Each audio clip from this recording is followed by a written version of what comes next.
Okay, so, we asked for some interesting stuff to really dig into, and wow, you guys sent in some really powerful pieces this week.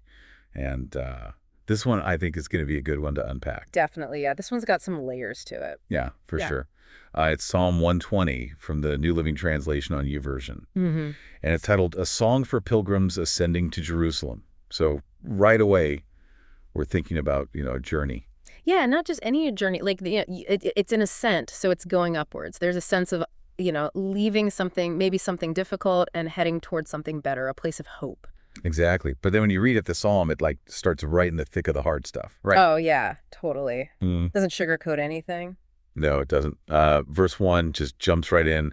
I cried out to the Lord in my great trouble, and he answered my prayer. So, like, that's the first thing you get. This feeling of distress, but also, like, a really strong belief in being heard. I think that's so powerful how it starts with that assurance, right? Even in the middle of trouble, there's this, like, rock solid faith that someone's listening. Yeah. And that he's not just listening, but answering the prayer. Right, exactly. It speaks to a very, like, personal relationship and expectation, you know? Like, this isn't just a random cry in the void. This is someone who expects to be heard. Yeah. And then in verse 2, the trouble gets, more specific. It's not just any hardship. It's like, rescue me, O Lord, from liars and from all deceitful people. So it's like someone's been hurt by betrayal and lies. Yeah, it really highlights that sting of dishonesty, doesn't it? Yeah, and it makes me wonder, like, why focus so much on that, on deceit specifically? Hmm. That's interesting. Well, if we think about it in the context of a pilgrim's journey, right? Yeah, Maybe the dangers of deceit felt more real, more urgent than physical dangers. Yeah. Lies and betrayal, they can tear apart trust, they can destroy community, and that would have been, super important on a long and potentially dangerous trip. yeah, that makes sense because you need people you can rely on, right? Especially when things get tough. And then, verses 3 and 4 really drive that point home about the harm of deceit. And it gets pretty intense. It's directed at the deceptive tongue. And it says, O deceptive tongue, what will God do to you? How will he increase your punishment? You will be pierced with sharp arrows and burned with glowing coals. Like, wow. Right. It's definitely not subtle imagery, is it? No, not at all. Those images, sharp arrows and glowing coals, like they really make you feel the pain that words can inflict. Yeah, and it's not just like any words, it's about words that are meant to deceive, to harm. Exactly like those lies that we were talking about earlier. Right. And back then, lies and rumors, they could really ruin someone's reputation, their relationships. It wasn't just like a minor thing, it could have serious consequences. Yeah, and it feels like those verses are saying like, hey, those consequences are coming. Yeah, there is definitely a desire for justice, for a fitting punishment for those who would use their words to hurt others. Yeah, for sure. And then suddenly in verse 5, it shifts gears. It says, how I suffer in far-off Meshech. It pains me to live in distant Kedar. And now it's not just about deceit. It's also about this feeling of isolation.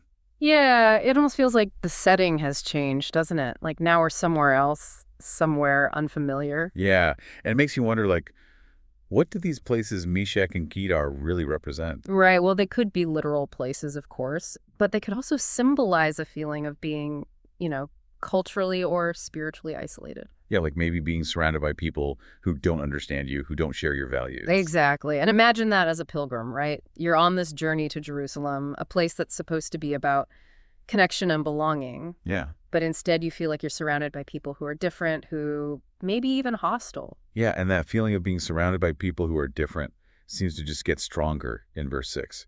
It says, I am tired of living among people who hate peace. And you can just feel the weariness in those words, like a deep longing for harmony that's not being fulfilled. It's interesting because it raises a question about the nature of conflict. Yeah. It's not just about disagreeing. It's about an active hatred of peace. At least that's how the speaker is experiencing it. Right, and it makes it seem like peace is something that's actively being rejected by those around him. And that leads into the last verse, verse 7, which is almost like a paradox. I search for peace, but when I speak of peace, they want war.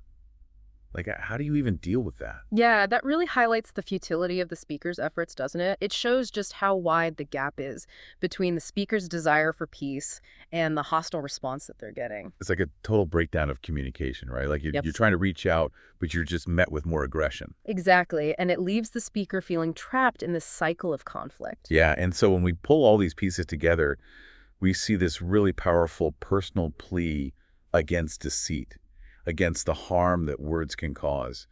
And it's all happening in the context of this journey where the speaker feels isolated, surrounded by people who are different, who seem to reject the very idea of peace. It's a really vivid snapshot of both inner turmoil and external conflict, isn't it? Absolutely. And what's amazing is how much it resonates with our own experiences. Oh, yeah, for sure. Think about like dealing with misinformation online or trying to find common ground in a community that's really divided.